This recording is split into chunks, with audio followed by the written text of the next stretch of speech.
Railway group D का जब से एग्जाम चालू है तब से वहां पर क्या हो रहा है कि रेलवे के भर भर के क्वेश्चन पूछे जा रहे हैं। रेलवे से रेलगाड़ी के जो क्वेश्चन होते हैं हर एग्जाम में पूछे जाते हैं। खास तौर पर रेलवे ग्रुप डी का एग्जाम हो रहा है तो हर शिफ्ट में ऐसे क्वेश्चन देखने को मिल रहा है। आपको इसमें कुछ भी समय देने की जरूरत नहीं है, सीधे आपको कॉन्सेप्ट सीखना है। अगर कॉन्सेप्ट सीख जाते हैं तो आपको डायग्राम भी बनाने की जरूरत नहीं है और डायरेक्ट टू डायरेक्ट क्वेश्चन कर लेना है। कैसे देखिए, 150 मीटर और 250 मीटर लंबी दो रेलगाड़ियां क्रमशः 45 किलोमीटर और 27 किलोमीटर की चाल से समांतर पटरियों पर विपरीत दिशा में चल रही हैं। वे एक दूसरे को कितने समय में पार करेंगी। देखिए इसमें दो क्वेश्चन बनता है, एक समान दिशा में चलती है, एक विपरीत दिशा में चलती है। दोनों को एक एक क्वेश्चन कराने वाले हैं। देखिए ये आपका दिया है विपरीत दिशा वाला, दिया है ना, समांतर पटरियों पर विपरीत दिशा में चल रही है। तो जब विपरीत दिशा में चलती है तो रिलेटिव स्पीड यहां पर क्या हो जाती है, जुड़ जाती है। तो यहां पर रिलेटिव स्पीड कितनी हो जाएगी, 45 और 27 को जोड़ दीजिए तो आपका 72 आ जाएगा। कितना हो जाएगा, इनकी रिलेटिव स्पीड हो जाएगी 72 किलोमीटर प्रति हावर्स होगा, क्योंकि ये विपरीत दिशा से आ रही है। विपरीत दिशा से आएंगे, अगर देखिए मान लीजिए टोटल डिस्टेंस दिया गया है तो टोटल डिस्टेंस क्या होगा, दोनों तरफ से कम होगा।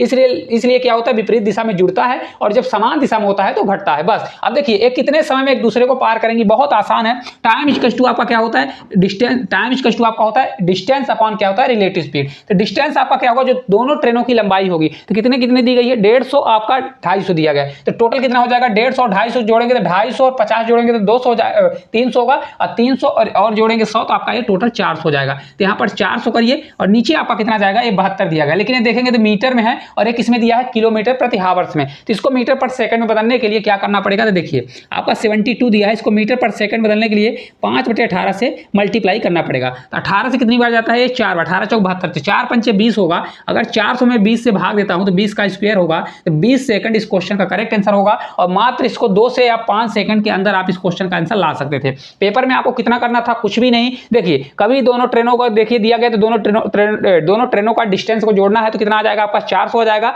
अगर ये विपरीत दिशा में चल रही है दोनों को स्पीड जोड़ दीजिए, यूनिट भर सेम करना है और कैलकुलेशन कर दीजिए, आपका आंसर आ जाएगा। अब देखिए जब समान दिशा आ जाता है तो फिर क्या करना पड़ता है, समान दिशा में जब आ जाएगा कि दोनों ट्रेन एक ही दिशा में चल रही है तो यहाँ पर रिलेटिव स्पीड क्या हो जाती है, घट जाती है। 72 किलोमीटर और 54 दिया है, तो इन दोनों को जब घटाएंगे कितना आ जाएगा, 72 और 54 कितना होता है, 18 चौक 72 होता है, 18 54 होता है। यानी इसका डिफरेंस कितना आ जाएगा, 18 किलोमीटर प्रति हावर्स इसका डिफरेंस आ जाएगा। यानी रिलेटिव स्पीड आपकी इतनी निकल के आ जाएगी। अब कुछ भी करने की जरूरत नहीं है, क्योंकि कितने समय में एक दूसरे को पार करेंगे समय निकालना है। तो टाइम इक्वल्स टू क्या होगा, टाइम इक्वल्स टू होता है आपका डिस्टेंस अपॉन होता है स्पीड। डिस्टेंस कितना हो जाएगा, 300 एक ट्रेन का है, एक 200 का। तो टोटल 3 2 कितना हो जाएगा, 500। तो टोटल डिस्टेंस आपका 500 हो जाएगा, लेकिन ये मीटर में दिया है, किलोमीटर में। तो इसको हमको मीटर पर सेकंड बदलने के लिए क्या करना पड़ेगा, 5/18 से मल्टीप्लाई करना पड़ेगा। तो अगर देखेंगे ध्यान से तो 18 से हमारा 18 कट जाएगा, बचेगा 5। 500 को अगर 5 से भाग देते हैं तो आपका 100 आ जाएगा और किसमें आएगा, सेकंड में, क्योंकि हमने यूनिट किसमें चेंज की थी, मीटर पर सेकंड में। तो आपका 100 सेकंड निकल के आ जाएगा और यही इस क्वेश्चन का करेक्ट आंसर हो जाएगा। बस कॉन्सेप्ट कितना है,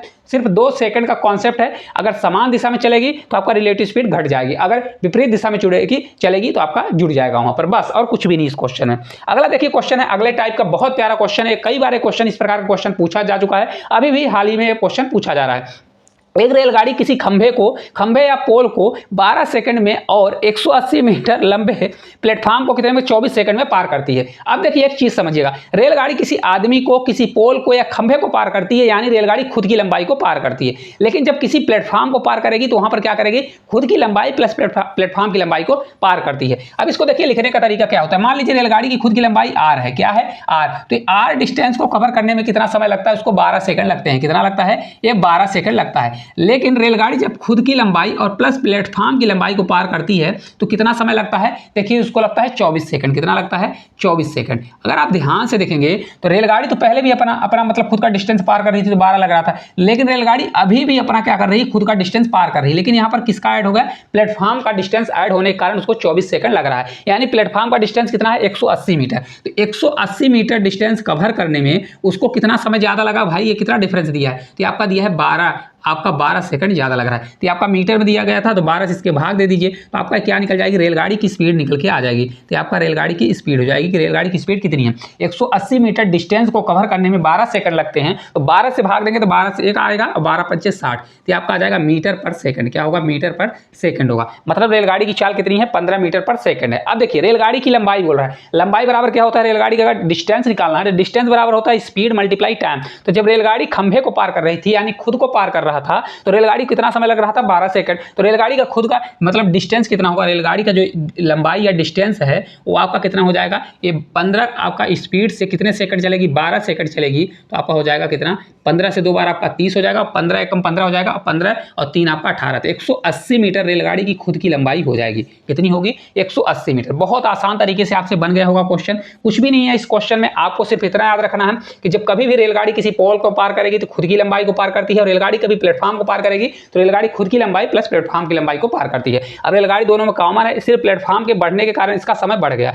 तो आपको क्या करना है, जो प्लेटफॉर्म का डिस्टेंस दिया गया है और बचे हुए जो डिफरेंस दिया है समय का, उससे भाग दे दीजिए, तो आपका रेलगाड़ी का क्या निकल जाएगी, स्पीड निकल जाएगी। अब रेलगाड़ी की स्पीड निकल जाएगी तो जो पोल को पार कर रहा है जितना समय में, उसमें अगर मल्टीप्लाई करते हैं तो रेलगाड़ी की आपकी लंबाई निकल के आ जाएगी। बहुत आसान तरीके से ऐसे क्वेश्चन को कर लेंगे। अब देखिए एक बहुत इंपॉर्टेंट क्वेश्चन है, ये बहुत ज्यादा बच्चों से गलती होती है इस प्रकार के क्वेश्चन में, लेकिन मैं आपको सिखाऊंगा कि बहुत आसान से मक्खन की तरह ऐसे क्वेश्चन को कर लोगे। दो रेलगाड़ियां ए और बी एक ही समय पर दो स्टेशन पी और क्यू से एक दूसरे की ओर चलना शुरू करती हैं। क्या कर रही हैं, एक दूसरे की ओर चलना शुरू करते हैं। रास्ते में मिलने के बाद वे अपने गंतव्य पर क्यू और आपका पी तक पहुंचने में क्रमशः 9 घंटे और 16 घंटे का समय लेती है। यदि रेलगाड़ी ए की लंबाई 64 किलोमीटर है तो रेलगाड़ी बी की लंबाई ज्ञात करें। ये बहुत प्यारा क्वेश्चन है, मात्र सिर्फ इसको 5 सेकंड में सॉल्व कर सकते हैं अगर इसका कॉन्सेप्ट पता है। क्वेश्चन को पहले समझिए, देखिए क्या दिया गया है। एक आपका देखिए पी और क्यू, क्या है, पी और क्यू आपका स्टेशन है। एक रेलगाड़ी ए है, एक रेलगाड़ी आपका बी है। ए रेलगाड़ी 64 की स्पीड से, बी रेलगाड़ी कुछ स्पीड से चलती होगी, मान लीजिए एक्स स्पीड से या कुछ भी स्पीड से चलती होगी।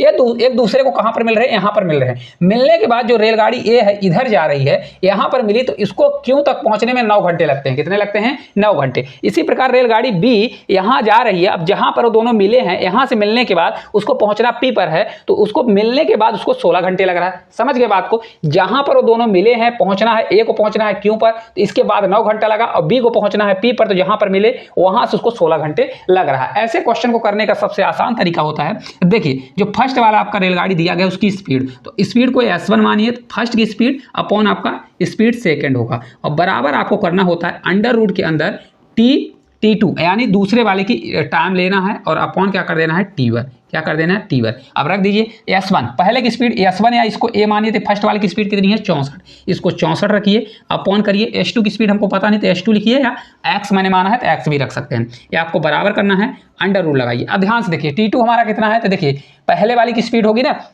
यहाँ पर अगर देखेंगे तो आपका स्पीड यहाँ पर देखिए गलत लिखा है, इसको थोड़ा सही कर लीजिए। क्यों सही करना है, यहाँ पर अगर आप देखेंगे तो देखिए ये पहले की स्पीड ना, ये यहाँ से जाने के बाद यहाँ पर पहुँचा है, आपका T1 होगा और ये आपका T2 होगा। गलत मत करिएगा, गलत हो जाएगा तो आपका यहाँ पर डिस्टर्ब हो जाएगा। तो ये आपका क्या हो जाएगा, ये आपका T1 होगा और ये आपका T2 होगा। कैसे T2 होगा, देखिए यहाँ पर थोड़ा सा समझ लीजिएगा एक बार और अच्छे से। ये देखिए ये रेलगाड़ी जो है 64 किलोमीटर की स्पीड से जा रही थी, कितने की स्पीड से, 64 की। मिलने के बाद इसको कितना समय लग रहा है, 9 घंटे, तो ये आपका T1 होगा। तो T1 होगा तो यहाँ पर T2 आएगा तो कितना आ जाएगा, ऊपर आपका 16 आ जाएगा, 16 करिए और नीचे आपका क्या हो जाएगा, 9 हो जाएगा। अब इसको जब हम सॉल्व करेंगे तो आपका 64 का 64 ही रहेगा, आपका S2 हो जाएगा, दूसरे की स्पीड निकालना है। अब देखिए ये किसका स्क्वायर होता है, 4 का, और ये 3 का स्क्वायर होता है, नीचे 3 हो जाएगा। अब 4 से इसको जब हम कट करेंगे तो 4 से आपका एक बार, और 4 से हमारा 6 चौको 24, तो आपका 6 बार आ जाएगा। 16 से 3 बार जाएगा तो 48 होगा, तो S2 बराबर आपका कितना हो जाएगा, 48 किलोमीटर, क्योंकि हमारी यूनिट क्या है, किलोमीटर प्रति हावर्स है। तो आपका इस क्वेश्चन का राइट आंसर कितना आ जाएगा, 48 किलोमीटर प्रति हावर्स, और ऑप्शन नंबर ए जो है आपका इस क्वेश्चन का करेक्ट आंसर आ जाएगा। बहुत आसान है, कुछ भी करने की जरूरत नहीं है। आप अगर अच्छे तरीके से करते हैं, सिर्फ आपको इतना पता होना चाहिए कि इसकी स्पीड लेंगे तो टाइम किसका लेंगे, फर्स्ट वाले का। अब देखिए इसको इस प्रकार से जमाने की भी जरूरत नहीं थी, पहले की स्पीड लेते तो दूसरे का टाइम लेते, ठीक है, बराबर में अंडर रूट के अंदर ऊपर आपको रखना है, और जब दूसरे की स्पीड लेंगे तो पहले का समय लेंगे और अंडर रूट के अंदर में। इस प्रकार से आप जमाइए, आपको फार्मूला भी याद करने की जरूरत नहीं है। आज का हमारा लास्ट क्वेश्चन है, देखिए एक रेलगाड़ी स्टेशन ए से सुबह 7 बजे 40 किलोमीटर की चाल से स्टेशन बी की ओर चलना रवाना होती है। दूसरी रेलगाड़ी बी से सुबह 8 बजे 60 किलोमीटर की चाल से ए की ओर रवाना होती है। यदि ए और बी के बीच की दूरी 240 किलोमीटर है तो वे किस समय मिलेगी। अब एक चीज समझिए, इस क्वेश्चन में क्या है, कभी भी ऐसा क्वेश्चन आता है तो रेलगाड़ियों को हमेशा बराबर समय पर चलाना सीखिए। बराबर का मतलब है कि अगर एक रेलगाड़ी 7 बजे चल रही है तो दूसरी भी रेलगाड़ी 7 बजे ही चलनी चाहिए। अब लेकिन दूसरी रेलगाड़ी 8 बजे चल रही है तो या तो उसको 1 घंटे पीछे ले जाइए, 1 घंटे पीछे ले जाएंगे तो ये क्या होगा, 60 किलोमीटर और ऐड हो जाएगा। या तो फिर आप ऐसा करिए कि जो पहली रेलगाड़ी है 7 बजे चल रही है तो उसको 1 घंटा चला दीजिए। तो अब वही चीज़ है, ए रेलगाड़ी 40 की स्पीड से 7 बजे चलती है और बी रेलगाड़ी 8 बजे चलती है 60 की स्पीड से। तो भाई मैं इसको 8 बजे लाने के लिए, कितने बजे, ये 8 बजे इसको लाने के लिए मैं 1 घंटा इसको चला दूंगा। किसको चला चला दूंगा इसको। अगर ये 40 की स्पीड से 1 घंटा चलेगी तो कितना डिस्टेंस कवर करेगी, स्पीड मल्टीप्लाई टाइम, स्पीड हमारा 40 की स्पीड से 1 घंटा चलेगी तो कितना चल लेगी, 40 किलोमीटर चल लेगी। कितना चल लेगी, 40 किलोमीटर डिस्टेंस कवर कर लेगी। हालांकि इसको लिखने की जरूरत नहीं है। तो यहाँ से यहाँ तक डिस्टेंस कितना कवर कर देगी, 40 किलोमीटर ये वाला डिस्टेंस आपका गाड़ी कवर कर देगी। तो ये वाला डिस्टेंस बचेगा कितना, ये टोटल डिस्टेंस अगर 240 था तो 40 चला जाएगा तो टोटल डिस्टेंस आपका 200 किलोमीटर बचेगा। कितना बचेगा, 200 किलोमीटर बचेगा। अब मैंने आपको बताया था कि रेलगाड़ी जब एक दूसरे की ओर चलती है, वही दिया है ना, एक दूसरे की ओर चल रही, मतलब विपरीत दिशा में चल रही है ना, एक दूसरे की ओर रवाना हो रही, एक दूसरे की ओर चलेंगी तो वहां पर रिलेटिव स्पीड क्या होती है, जुड़ती है। तो अब आपका क्या काम करेगा, टोटल डिस्टेंस क्या है 200 किलोमीटर, कितने समय मिलेगी, तो टाइम इक्वल्स टू क्या होता है, डिस्टेंस अपान आपका क्या होता है, स्पीड। तो डिस्टेंस आपका कितना हो जाएगा, आपका 200 बचा तो 200 हो जाएगा, और अपॉन अब आपका रिलेटिव स्पीड कौन सी लगेगी, एक 40 की स्पीड से चलेगा, एक 60 का, क्योंकि एक दूसरे की ओर चल रहे हैं तो 60 और 40 जुड़ जाएगा। यहाँ पर रिलेटिव स्पीड क्या होगी, दोनों की जुड़ेगी क्योंकि विपरीत दिशा है। तो 60-40 कितना आ जाएगा आपका, 100 किलोमीटर आपका निकल के आ जाएगा। ठीक है, ध्यान से देखिएगा, 100 किलोमीटर प्रति हावर्स, ये भी किलोमीटर दिया है तो इसको जब मैं 100 से भाग दे दूंगा तो आपका 2 हावर्स आ जाएगा। कितना होगा, 2 हावर्स। अब देखिए यहाँ पर भी बहुत सारे बच्चे गलती कैसे करते हैं, 7 में 2 जोड़ देंगे और 9 को आंसर लगा देंगे। हालांकि ऑप्शन में नहीं दिया है, नहीं तो 9 को आंसर लगा देंगे। आप देखिए 1 घंटे चला दिए, अब 8 बजे के बाद गाड़ी 2 घंटे के बाद मिल जाएगी। तो सुबह का 8 बजे है तो 8 में अगर मैं क्या करता हूँ, 8 बजे सुबह का समय है और अगर इसमें मैं 2 हावर्स जोड़ता हूँ तो सुबह का ही क्या हो जाएगा, 10 बजे AM होगा। कितना होगा, AM। तो ये गाड़ी क्या होगी, एक दूसरे को कब पार करेंगी, तो 10 बजे AM पार करेंगी। और ऑप्शन नंबर जो बी है करेक्ट आंसर हो जाएगा। उम्मीद करते हैं ऐसे क्वेश्चन कभी भी आएंगे तो आपसे बन जाएगा। कुछ भी नहीं होता है, रेलगाड़ी को सिर्फ आपको ऐसे क्वेश्चन में सिर्फ समय को सेम करना होता है और जितने समय में सेम होगी उतना डिस्टेंस को घटाना होता है, फिर उस डिस्टेंस से भाग दे दीजिए तो आपका समय निकल के आ जाएगा। तो ये क्लास आपको किस प्रकार से लगी, क्योंकि ये क्वेश्चन बार बार पूछ रहा है। अगर अच्छी लगती है तो एक प्यारा सा कमेंट करिए और चैनल पर नए हैं तो चैनल को सब्सक्राइब करिए।